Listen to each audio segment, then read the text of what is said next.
We come before you, O God, as witnesses. Tonight, we will remember. We remember the silence. We remember those who were forced from their homes. We remember the aggressors and the victims. We remember the children. We remember the survivors. We remember the fighters. We remember the righteous. Let us remember so that the world will not forget. Let us remember so that never again will the world know another Holocaust. In the face of the unthinkable, in the wake of the ungraspable, Jews find comfort in being with one another. As we gather, individuals committed to freedom, peace, and justice, yet marked by a history of oppression, persecution, and destruction. For who can count how long? We remember.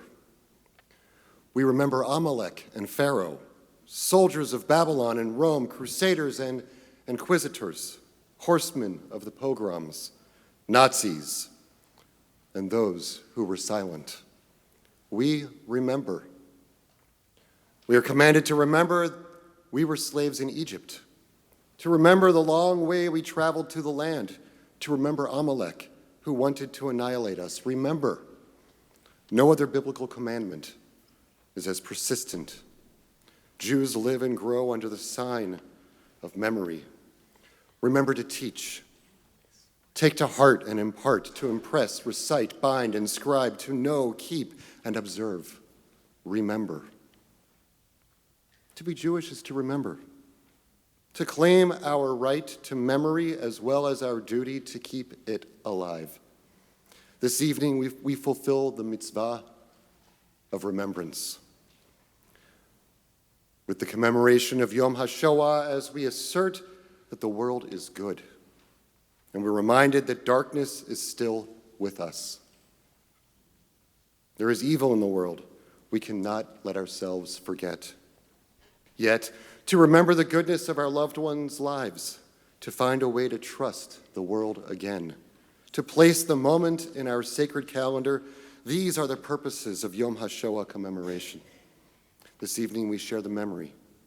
We share memory and hope. We sit this evening with survivors. They rebuilt their shattered lives in new places, creating life, new families, in defiance of absolute terror and desperation. An invincible living hope. Exalted by the spirit of life and faith, we pray tonight, in the face of the unthinkable, in the wake of the ungraspable, Jews find comfort in being with one another, to see all supporters gathered in freedom is itself a victory beyond the Shoah. Good evening. Welcome to Temple Israel. On behalf of Temple Israel, clergy, leadership, staff, and our congregation, thank you for being here to support this auspicious, this important moment, the 27th annual Yom HaShoah and Interfaith Holocaust Commemoration. And I thank you all for allowing me to offer these welcoming words.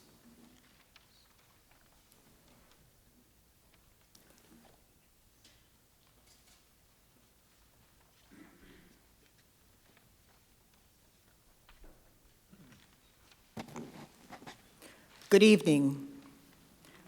My name is Alice Blue, and I am the daughter of two Holocaust survivors, Rose and Daniel Blue of blessed memory. On behalf of the Council for Holocaust Education, I welcome you to the 27th Yom HaShoah commemoration. Tonight's program is an exploration of rescue and responsibility. Inevitably, these are consequential issues, and they raise many important and complicated questions. Where does one thing end and the other begin? Are all episodes of suffering the same? I confess that I find this challenging and difficult, so much so that I am left confused and disoriented. My parents spent part of the war in the Lodz ghetto, where they tried to live among filth and squalor. Hundreds of thousands were deported from that ghetto, and many more died in its streets. When I see people in camps, in temporary shelters, or struggling through the jungle to get to our border, my mind fixes on the experience of my parents, and the two realities blur together so that every part of my psyche is activated.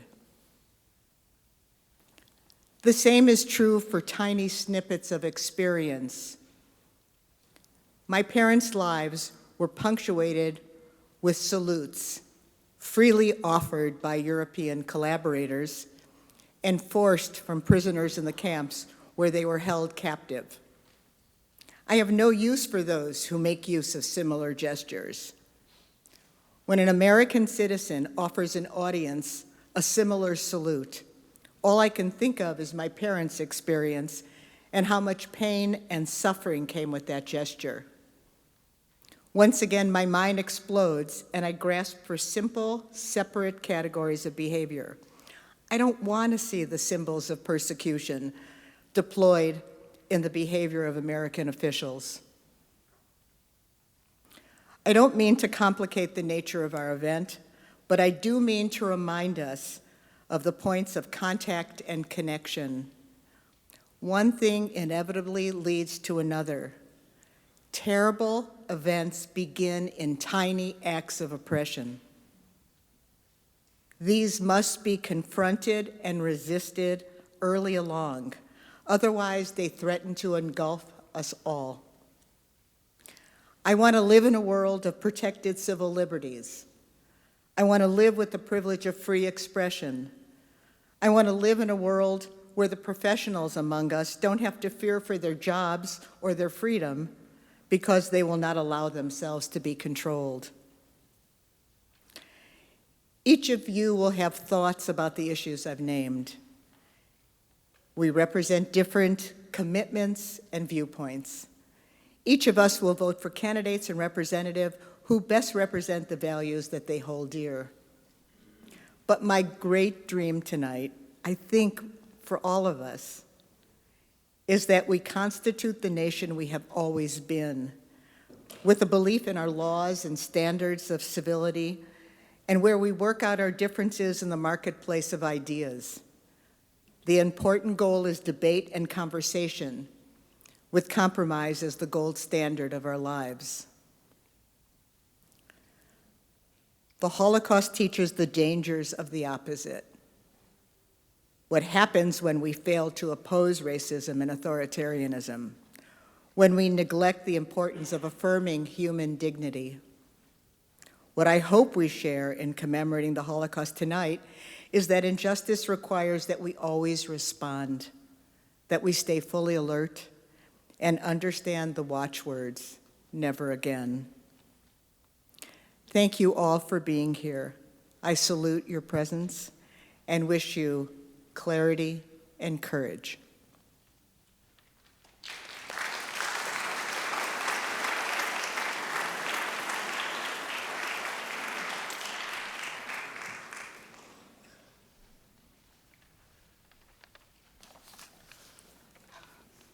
Hi, my name is Sue Ginsburg, and I'm a daughter of two survivors and a member of the Council for Holocaust Education and Program Chair. When we developed this year's theme, Lessons from the Holocaust, Saving Each Other in Perilous Times, we could not have anticipated how meaningful the explorations of these lessons would be to the perilous times in which we are currently living. It is my honor to introduce our speaker, Dr. Carol Rittner. While health issues have prevented her from joining us in person, her important messages addressing our theme will be shared by video tonight. Dr. Rittner began her career as a Catholic nun and teacher. The Diary of Anne Frank, which is now found on many banned book lists, was read in her classrooms. This led her to exploring the question of why so many had stood silent and what was the role of Christians during that time. In particular, the work of survivor Viktor Frankl led to her lifelong exploration of why humans could do such horrible things to each other and to explore who acts to protect the unprotected. Her exceptional career as an internationally recognized Holocaust scholar includes her work with Nobel Peace Prize recipient and survivor Elie Wiesel, which included her appointment, organizing at conferences, and as the first director of his Foundation for Humanity. Dr. Rittner's extensive role included serving as head of several university Holocaust studies programs where she was able to involve many, many students in understanding what the lessons of the Holocaust would be, and also to editing a number of books related to the Holocaust, starting with The Courage to Care, which was made into a documentary that examined rescuers during the Holocaust, to her most current work on Jewish-Christian relations during the Israel-Hamas war called Stress Test. Dr. Rittner's presentation, The Challenge of the Exception, builds on her work that took many, many years. In examining those who were protectors, Dr. Rittner asks whether we as individuals have the courage to care, to stand up and not be spectators, and to make a commitment to protect others. Following her presentation, our candlelighting ceremony will expand our exploration of protectors, focusing on organizations and countries that were protectors during the Holocaust. With that, we will dim the lights and get ready to watch her video and her message. I'm speaking to you this evening from northeastern Pennsylvania. I'm so sorry I'm unable to be with you in person. A number of years ago, I was in Stockholm, Sweden, at an international forum on the Holocaust convened by then Prime Minister of Sweden, Mr. Göran Persson. He began his comments by welcoming participants to the forum and by drawing attention to two small stones he was holding in his hand. The first was a smooth, polished stone from the United States Holocaust Memorial Museum in Washington, D.C. Engraved on the small stone was one word: remember. The second stone Mr. Persson held in his hand was rough and sharp. It bore no inscription. It could have been any old stone, but it wasn't. It was a stone a friend of his had picked up near some old rusty railroad tracks outside of a small town in southeastern Poland. That small, rough stone did not have a voice, but if it had had a voice, it could have told the story of a place that was a short distance away, a transit camp, an enclosed nothingness, a waiting room of death for Jews who were to be loaded into cattle cars and sent to their deaths in Sobibor, Belzec, and Auschwitz. Both stones, said Prime Minister Persson, were a reminder and an exhortation. Try to see, try to understand, don't forget. I don't have any stones in my hand, but I do have this. It's a brick fragment from Auschwitz. I picked it up years ago on my first visit to that site of death and nothingness. I picked it up and brought it home with me to remind myself what we human beings are capable of doing to each other. Over the years, I have used that stone in my teaching, telling students that if this brick fragment could speak, what a story it could tell. A story to remind us of something the great Holocaust historian scholar of blessed memory, Raoul Hilberg, once wrote, and that is that during World War II and the Holocaust, No obstruction stopped the Nazi war machine of destruction. No problem proved insurmountable. The old moral order did not break through anywhere along the line.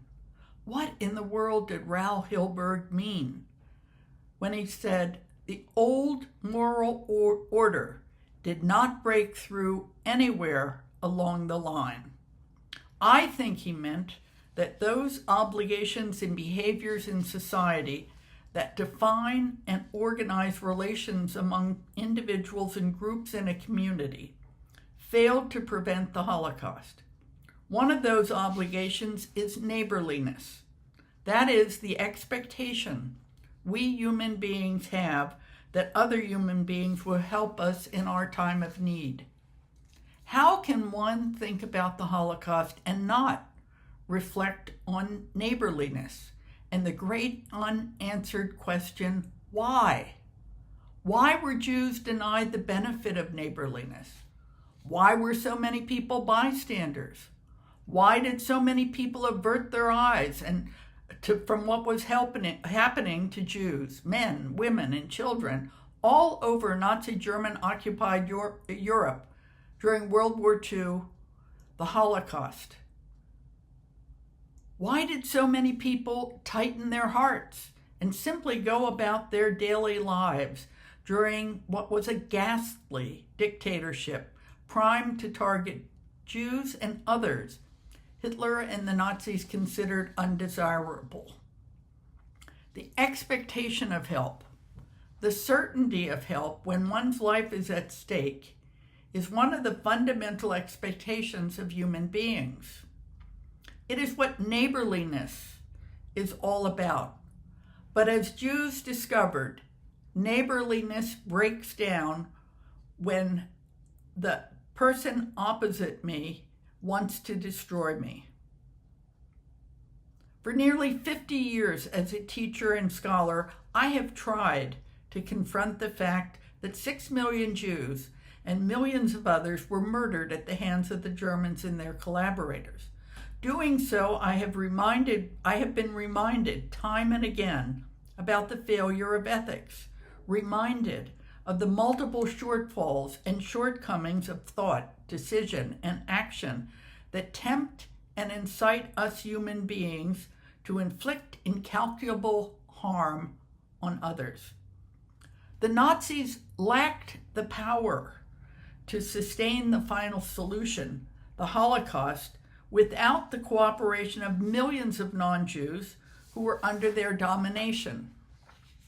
Hitler and the Nazis needed people who would not interfere with their dirty, rotten killing business.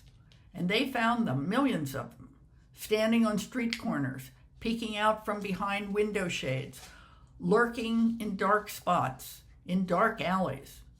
Most were quiet citizens who wanted nothing more than to get on with their private lives.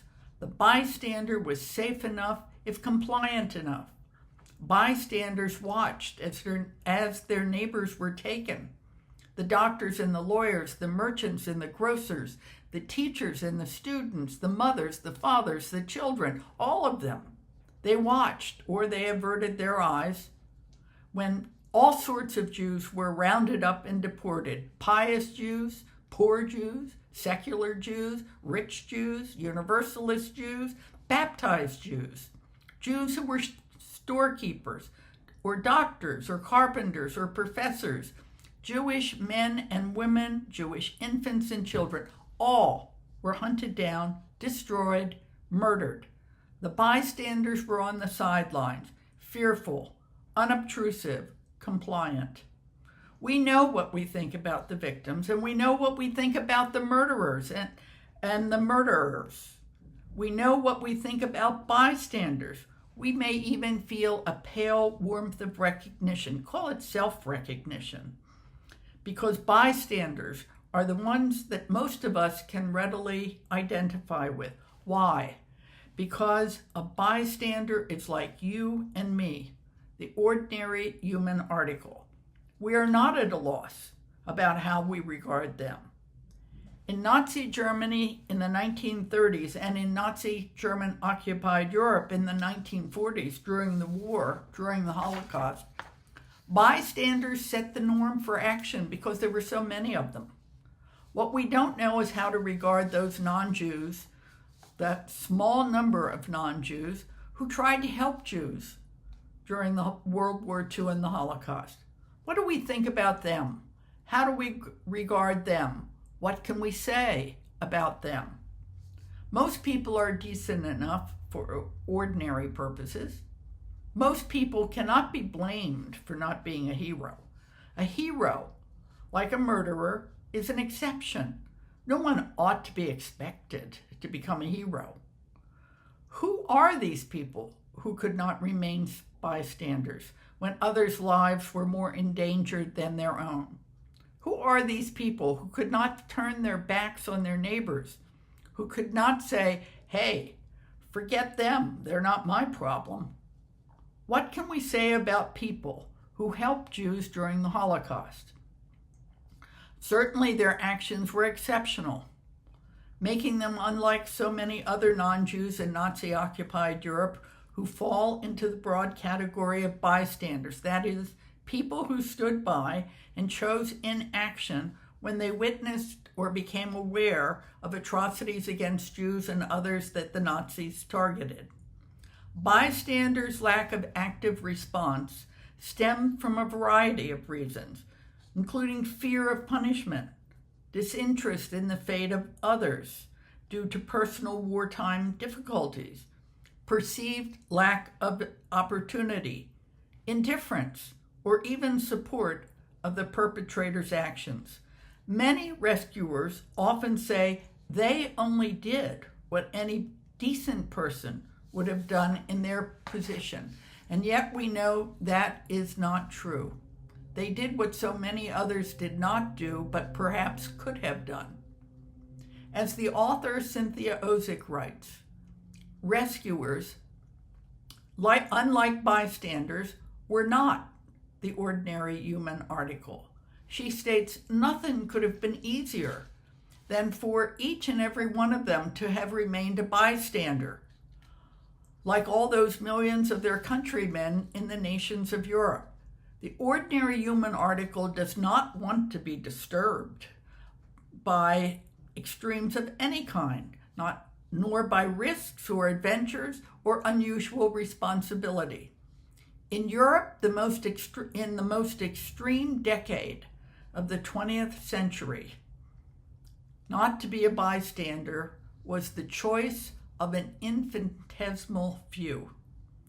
These few are more substantial than the multitudes from whom they distinguished themselves, and it is from these undeniably heroic and principled few that we can learn the full resonance of civilization.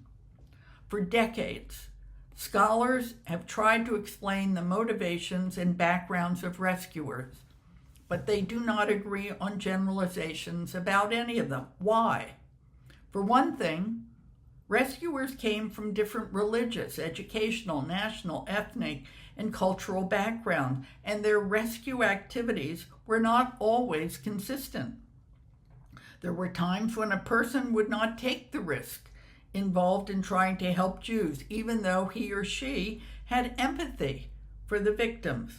At other times, the same person would help someone, despite the danger involved and the possibility they could be caught by the Germans and their Nazi collaborators in their illegal acts. Dr. Eva Fogelman, a child of Holocaust survivors and a psychologist who has spent decades extensively researching rescuers during the Holocaust, contends that rescue of Jews under the Nazis was, in psychological parlance, a rare behavior. From a population of 700 million in Germany and in the German Allied occupied countries, those who risked their lives to save Jews and others from Nazi persecution constituted an aberration from the norm. The majority of people remained passive bystanders, and many actively collaborated in the final solution. As for why the few were an exception to the norm, Vogelman believes that the diversity among rescuers of Jews during the Holocaust would dissuade any social scientist from generalizations about motivation. Other prominent Holocaust scholars, such as Martin Gilbert or Nahama Tech, Sam and Pearl Oliner, and the evangelical Christian theologian David Gushee, argue that rescuers represented a cross-section of European society. Tech, a historian and sociologist who was herself saved by Christians in Poland, tried to categorize rescuers based on a variety of factors, such as social class or religion, affiliation and education, and realized if we were part of a group of people that included altruistic rescuers, we could not distinguish these rescuers from the rest of the group. Traditional ways for placing people into certain categories are of no help. Some rescuers who were politically affiliated tended to be involved more with Democratic and leftist groups than with rightist parties. But the fact of the matter is, rescuers could be found all across the political spectrum. David Gushee, a Christian evangelical theologian, examined whether or not rescuers were committed Christians, while non-rescuers were not, and argues that no such claim can be made. Research shows that rescuers do not appear to have differed from non-rescuers on any test of religiosity, including self-identification as a Christian or in regard to any religious commitment. Philosophy professor and scholar Dr. Leonard Grob aptly wrote that those who saved Jews during the Holocaust were flawed human beings. They were creatures with unclean hands, finite, imperfect beings like the rest of us. Eva Vogelman argues that rescuers display an extraordinary range of personalities and motivations. There were those who identified with an altruistic parent, and there were those without such strong identification. There were those who drifted passively and gradually into aiding Jews, and others who were passionately devoted to the underdog, ready to take up every battle on behalf of the oppressed. There were those who were fiercely anti-Nazi, those who genuinely respected Jews, and even those who were actually anti-Semitic in attitude. Professor Nahama Tech writes about some of those based on her research. Rescuers during the Holocaust were as complex as all human beings. In the most unpromising soil, human goodness took root. There is no simple answer to the questions around who helped and why they helped. Some acted out of empathy with the victims, some out of enmity for the Nazis. Some acted to emulate their parents, others to serve God, and still others to save their own self-respect. And some rescuers helped Jews simply because they were asked to do so. Go to the Yad Vashem website and read about some of them. You will see they came from all walks of life. They were Christians and Muslims, agnostics and atheists. There were men and women of all ages. There were young people, teenagers even. Some were highly educated. Others were illiterate peasants. Some were public figures, and still others, people from society's margins. There were city dwellers from Paris and Rome and Vienna, farmers from the remotest corners of Europe. There were university professors, teachers, physicians, clergy, nuns, diplomats, simple workers, servants, resistance fighters, policemen, peasants, soldiers, fishermen. There was a zoo director, a circus owner, and many others. There were different degrees of help. Some people gave food to Jews, throwing an apple into their pocket, or leaving food where they would pass on their way to forced labor. Others directed Jews to people who could help them. Some sheltered Jews for one night and told them they would have to leave in the morning. Others took full responsibility over weeks and months and years to help in a Jew's survival. What we always want to know is why. Why did these people do it? Why did some people risk their lives to help Jews when so many others did not? Why did they step out of the shadows, so to speak, when so many others only wanted to stay in the shadows? Why did righteous Gentiles act well when so many millions who might have helped did not help?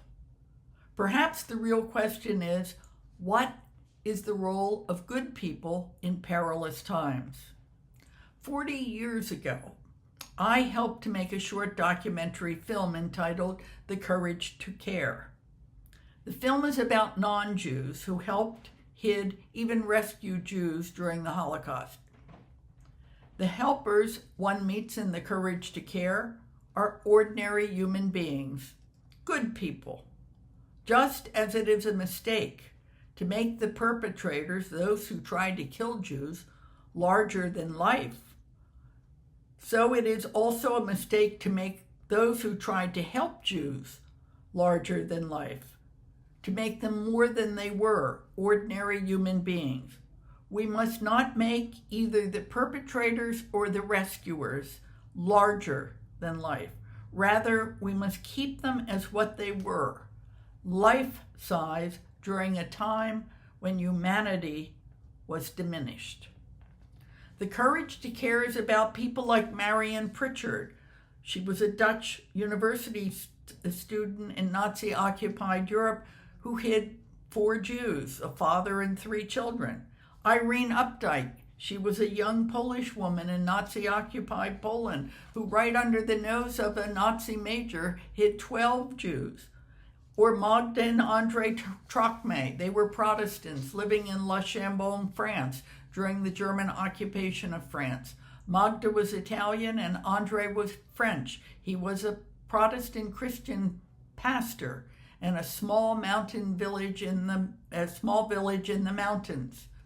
They were married with several young children, but they helped to hide Jews.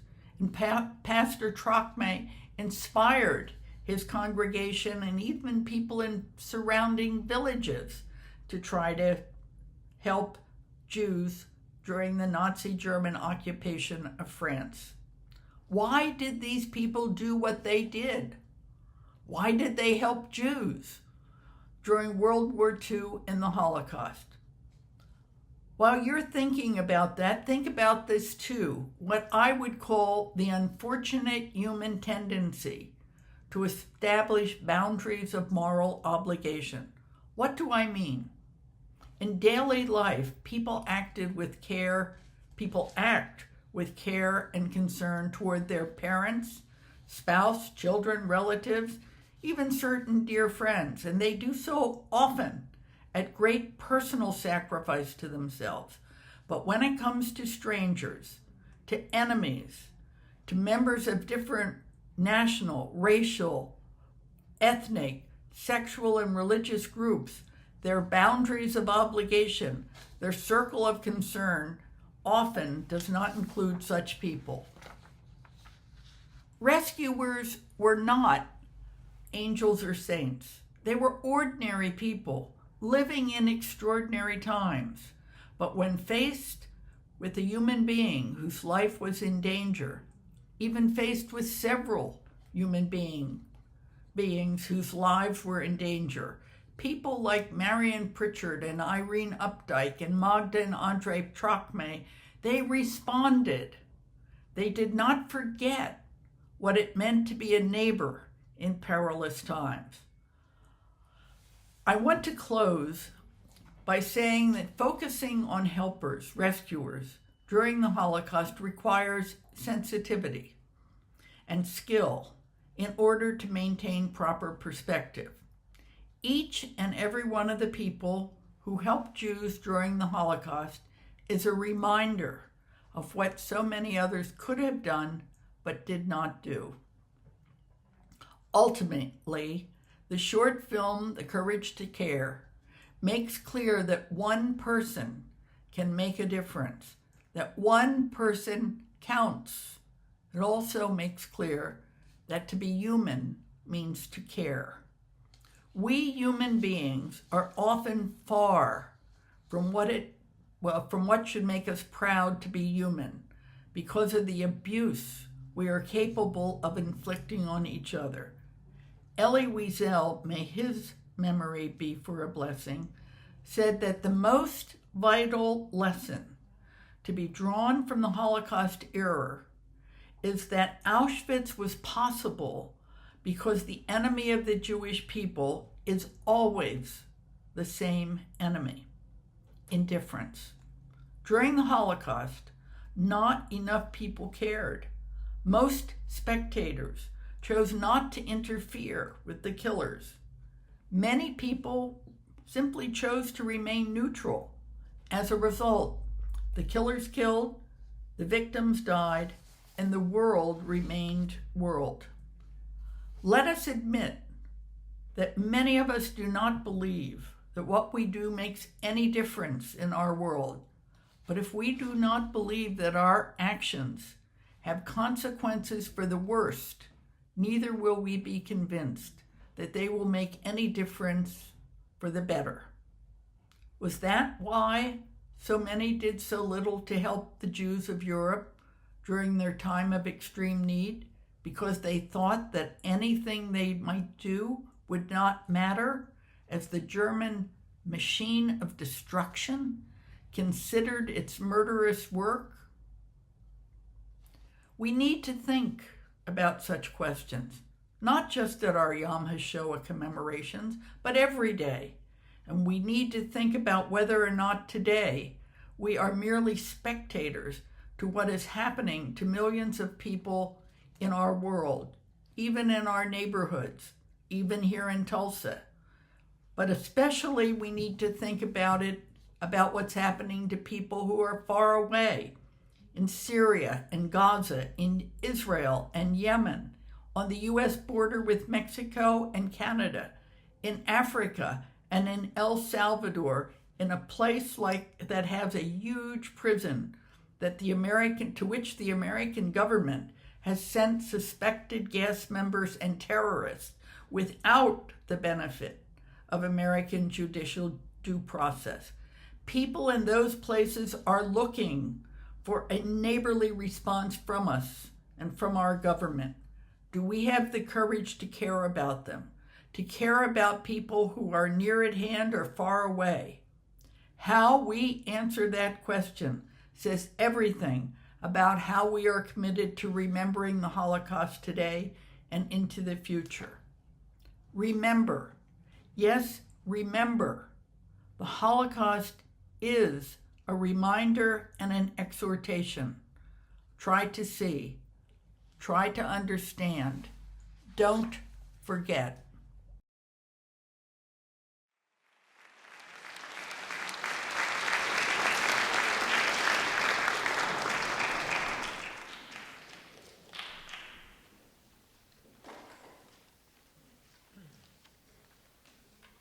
Wow.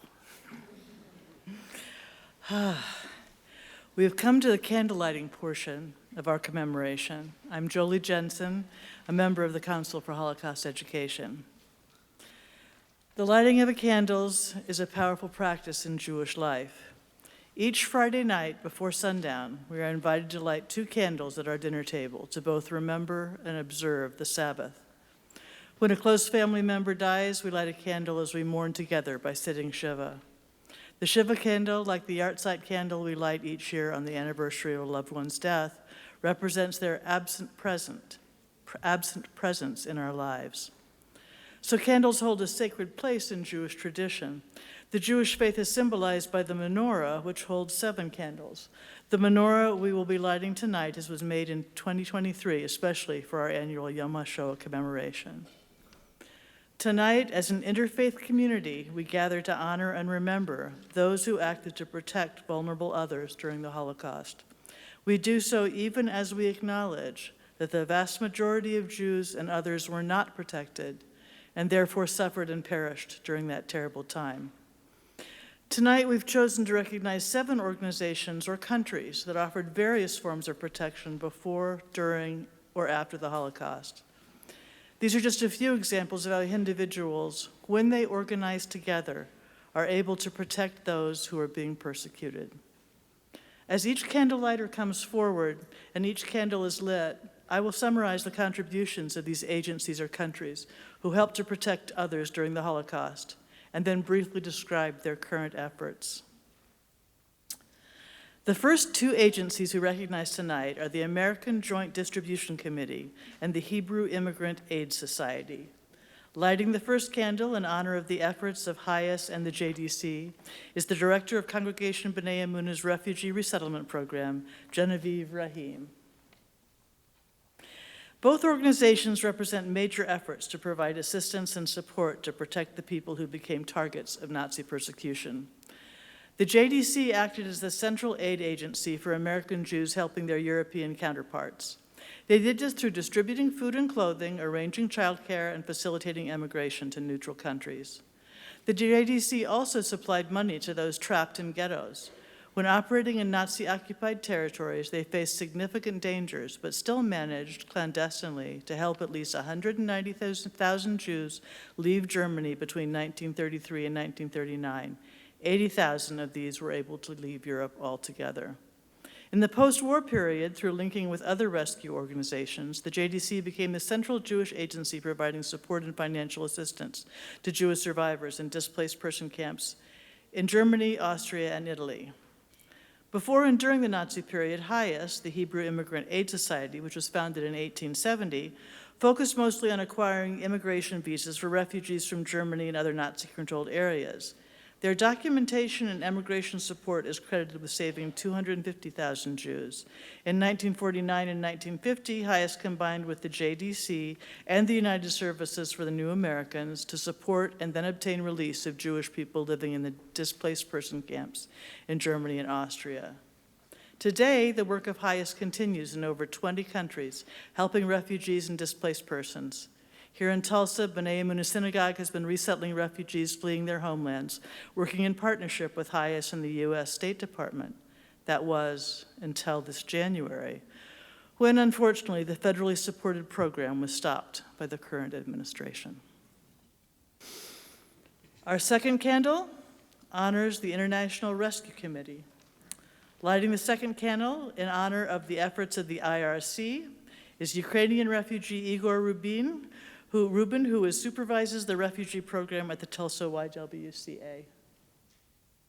In 1933, as threats of the Nazi regime became apparent, the International Rescue Committee was established to help artists, writers, intellectuals, and political opponents of the Nazis escape persecution. Albert Einstein was a key figure in establishing the IRC and said, quote, "If I were to remain silent, I'd be guilty of complicity," end quote. The work of the IRC was publicly supported by other eminent figures like Eleanor Roosevelt, John Dos Passos, and Reinhold Niebuhr. Their fame helped to expand public support for their efforts. While initially trying to work mostly through diplomatic channels, the IRC's work expanded to forging papers and smuggling individuals to safety. Their efforts, combined with those in the United States, saved over 2,000 people, many of whom were smuggled out of Vichy France with the assistance of British intelligence. Today, the IRC works in over 30 countries where they continue to resettle refugees and help them become self-sufficient. 3, our third candle, honors the American Friends Service Committee. Lighting the third candle in honor of the efforts of the American Friends Service Committee is Sonia Hultberg, a Quaker living in Tulsa. This division of Quakers focused mostly on relief efforts, such as soup kitchen and kindergarten, during the Nazi period. As the war expanded, the AFSC focused more and more on those not being helped by other groups. Employees in their Vienna and Berlin offices met with thousands of people needing assistance. The refugee division coordinated with offices in the U.S. to help newly arrived refugees adjust to life in America. A multinational group of Quakers coordinated efforts in Vichy, France to operate soup kitchens in French-run concentration camps, to smuggle children out of those camps to safety, and to help homes that were hiding Jewish children. Among those rescues was artist Theodore Fried, whose collection is housed here in Tulsa at our Sherwin Miller Museum of Jewish Art. Today, the AFSC continues to work with communities in crisis, both nationally and internationally. They work for a just, peaceful, and sustainable world, free of violence, inequity, and oppression, through advocacy, community building, and addressing environmental issues. Our fourth candle honors Catholic institutions. Lighting the fourth candle in honor of the efforts of Catholic Charities is Katie Coulter, Senior Director of Adult Education and Immigration Legal Services. During the Holocaust, the Catholic Church's leadership shied away from publicly condemning German atrocities. Nonetheless, many Catholic institutions, convents, monasteries, orphanages, and hospitals opened their doors to refugees. Over 6,000 Jews were hidden in Rome and on Vatican property. Even while Italy allied with Germany, priests and nuns remained involved in rescue efforts. Especially in Italy, but also in Poland and Vichy, France, children of Jewish refugees found their way to convents through their parents' initiative, or after separation from them, or after abandonment by Christian benefactors. Refugee children were housed and cared for even in cases when the rations were meager and no outside payments helped in their support. Recently, the late Pope Francis recognized the horrors of the Holocaust, saying, quote, "The human arrogance exposed during the Shoah was the action of people who felt like gods, and shows the aberrant dimension in which we can fall if we forget where we came from and where we are going," end quote. Today, the work of Catholic Charities continues in eastern Oklahoma as the largest provider of food to individuals in need in Oklahoma. Until recently, through its immigration centers and resettlement programs, Catholic Charities served people without regard for race, nationality, creed, or religion. Approximately 85% of the people they serve are not Catholic. Unfortunately, these resettlement efforts have now ceased because Catholic Charities has also lost federal funding. Our fifth candle honors the country of Albania. Lighting the fifth candle in honor of the efforts of Albania and Albanian Muslim citizens is Mirbek Bakan, Executive Director of Dialogue Institute, Oklahoma. BESA is a national code of honor central to Albanian Muslims. If you are given BESA, it means that you are provided protection. This code of honor helps explain how in Albania, a Muslim majority country, successfully protected Jewish people before, during, and after the 1939 invasion by Nazi-allied Italy. Before the occupation, King Zog of Albania codified equality of all religious faiths, allowing Jewish refugees from countries like Germany, Austria, Serbia, Greece, and Yugoslavia to find safe refuge in Albania, usually on their way to other countries. When Italy invaded in 1939, the Albanian populace, especially in rural areas, continued to hide and provide shelter to Jews in spite of the newly imposed Italian anti-Semitic laws. In 1943, when Germany invaded Albania, the local authorities refused all requests to give lists of Jews to Nazis. Thanks to these efforts, almost all of the Jews living within greater Albanian borders were saved. In fact, 75 Albanian Muslims have since been recognized as righteous Gentiles by Yad Vashem, the World Holocaust Remembrance Center. After the end of World War II, the Soviet takeover resulted in Albania becoming an atheist state that persecuted all religions. Thus, today, almost all the Albanian Jews have left the country. Our sixth candle is in honor of the country of Denmark. Lighting the sixth candle in honor of the rescue efforts of Denmark and Danish citizens is Holocaust educator Debbie Gibbons. During the Holocaust era, Danish officials, as well as everyday citizens, combined to save over 90% of Danish Jews. The state church issued a pastoral letter of solidarity with the Jewish people that was read weekly at every church service. Danish Jews were urged to go into hiding until arrangements could be made to smuggle them to safety. Churches and ordinary citizens provided hiding places. Before Nazi deportation efforts could even begin, the resistance movement in Denmark evacuated 7,220 Jews by sea to neutral Sweden. Denmark never required the submission of lists of Jewish citizens or of Jewish property.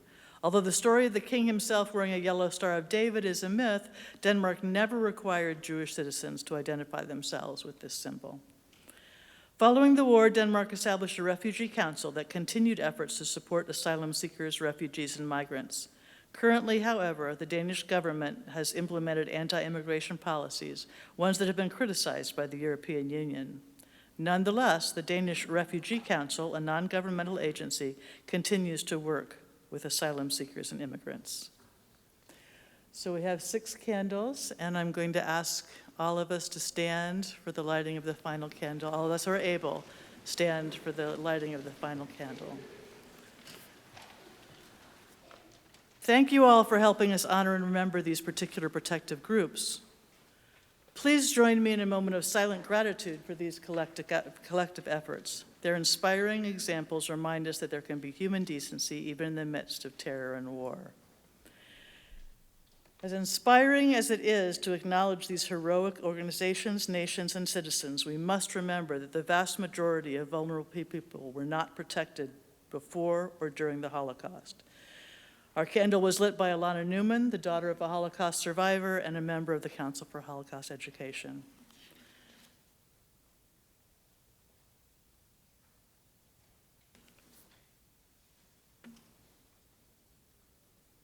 We lit the 7th candle to honor and remember the 6 million Jews, countless Jehovah's Witnesses, members of the Roma and Sinti people, homosexuals, people with disabilities, and political enemies who opposed Nazi policy, all of whom perished during this terrible time.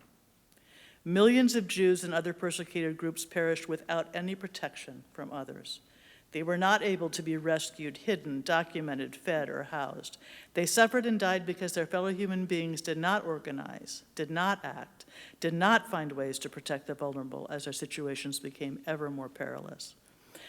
Today, these examples of protection in perilous times can both guide and inspire us. May we create alliances that will offer protection to those most in need today. May we each find the courage to stand up for those who are in danger. We can and must organize to protect each other in these perilous times. Thank you. You may be seated.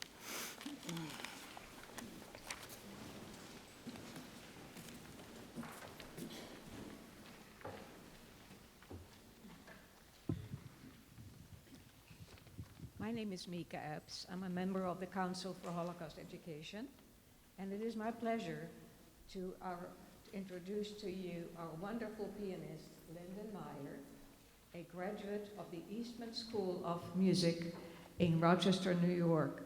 He has wowed Tulsa audiences for his masterful performances at the Tulsa Symphony, or you may know Lyndon as chorus master and conductor for the Tulsa Opera.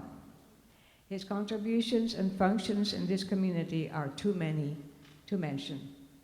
He has also directed numerous productions around the country. Lyndon will explain how his selection of music for tonight's program ties in with our theme for the evening. And sorry we misspelled your last name, Lyndon.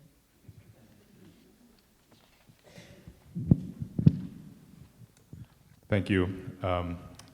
It's my honor to play 2 works for you, 2 selections for you, both that were featured in the movie The Pianist, which I'm sure all of you have seen.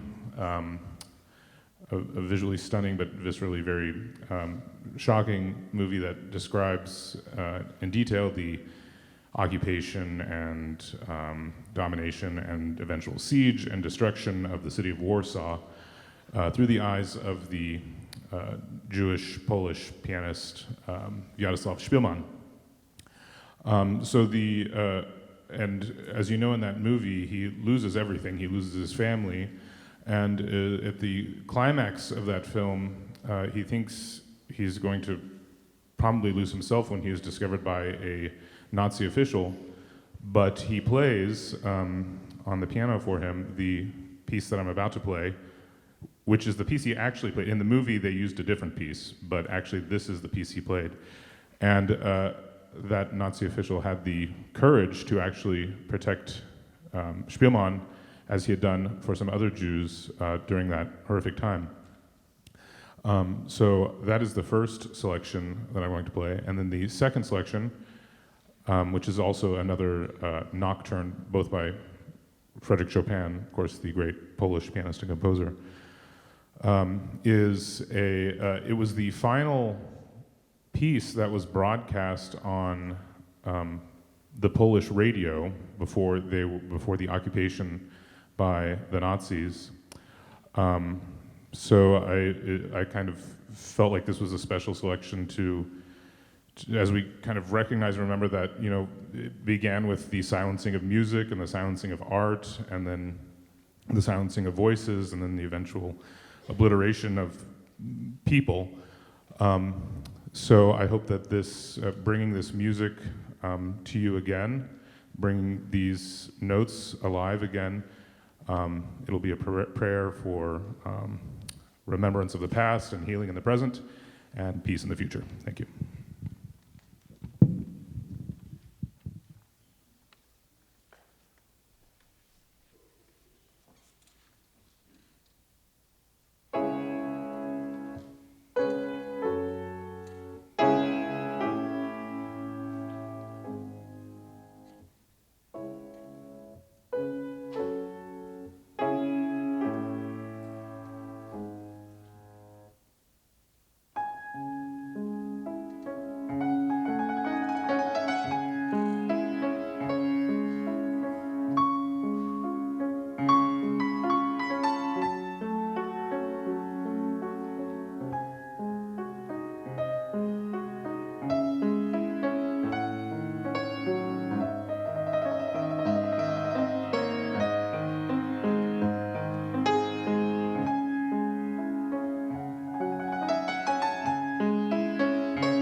My name is Dan Kamen, rabbi at the synagogue congregation B'nai Emunah.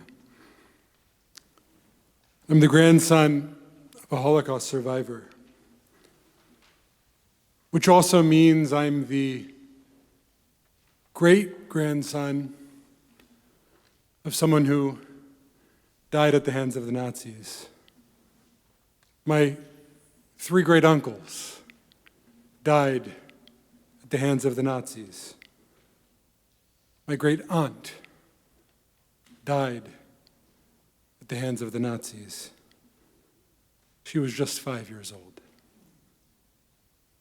I'll ask that you please rise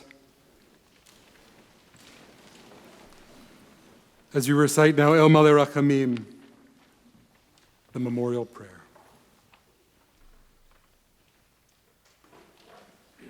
El Malei Rachamim, Shochen Bamromim, Hamtze Menucha Nechona, Tachat Kanfei Ashkina, Bemalot Kedoshim Toharim, Kezarak Yamazirim,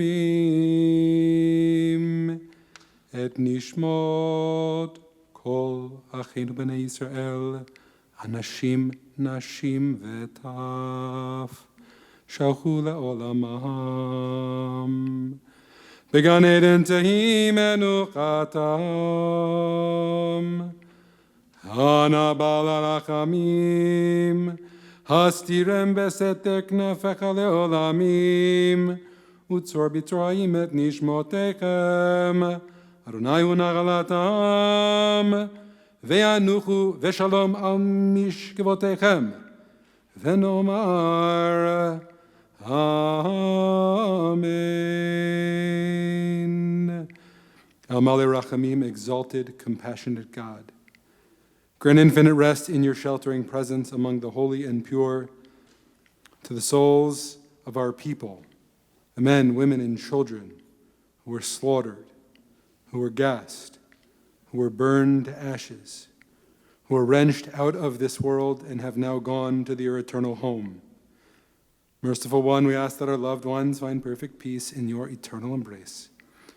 May their souls be bound up in the bond of life. May they rest in peace. Together let us say, Amen. You may be seated.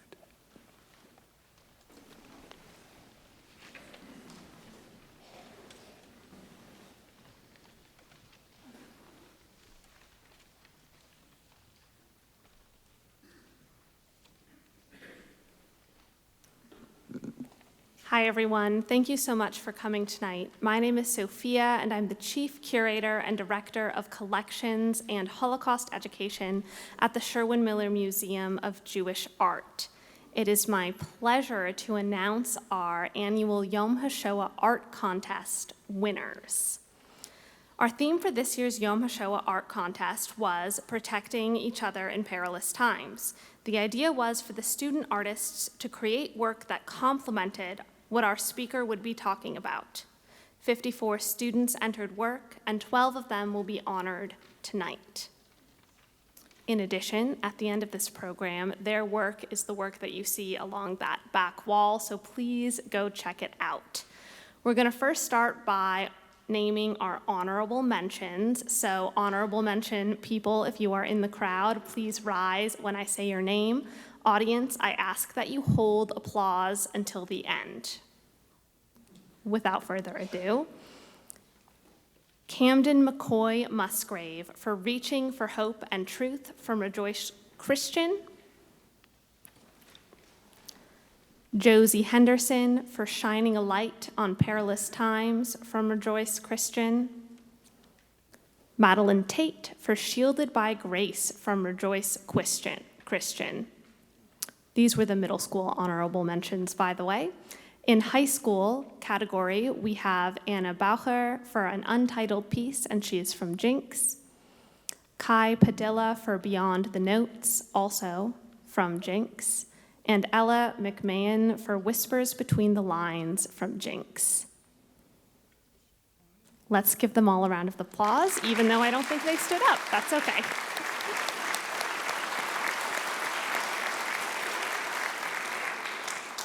Now I'm going to announce the first through third prize winners in the middle school category, and then I'll do the same for high school. Again, as I call your name, please rise and then come see me after this program has concluded for your prize. In third place in the middle school category, Candace Musgrave for Helping Our Neighbors, and she is from Rejoice Christian.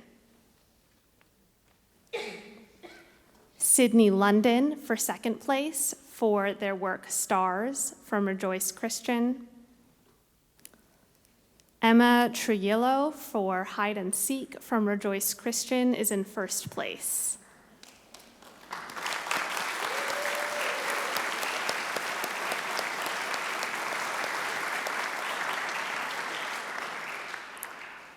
In the high school category, in third place is Lucy Lindsay for Unspoken Prayer, and she is from Jinx.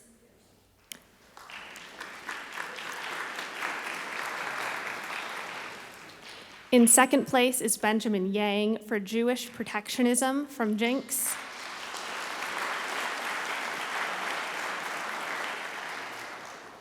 And in first place is Rachel Purifoy for To Sweden from Rejoice Christian.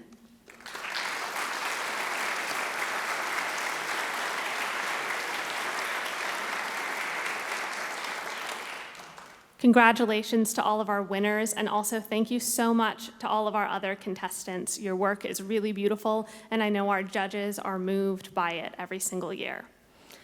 Eva Unterman, our local Holocaust survivor and Holocaust educator, was supposed to conclude this program, but she cannot be with us tonight. I'm sure she sends all of her love and regards. And in honor of Eva, I'd like to do something that she normally does, and that is recognize all of the educators in the room.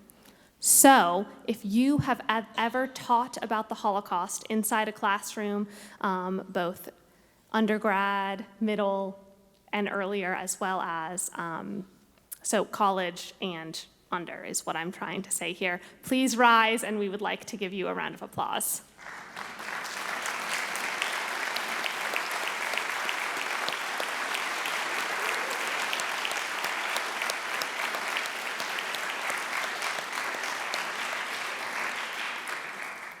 Thank you all so much. I know your work means everything to Eva, and it means everything for hopefully someday making Never Again a reality. Audience, before you go, I implore you to take the messages of tonight's program to heart and also to spread them out into the world wherever you go. Thank you so much for coming.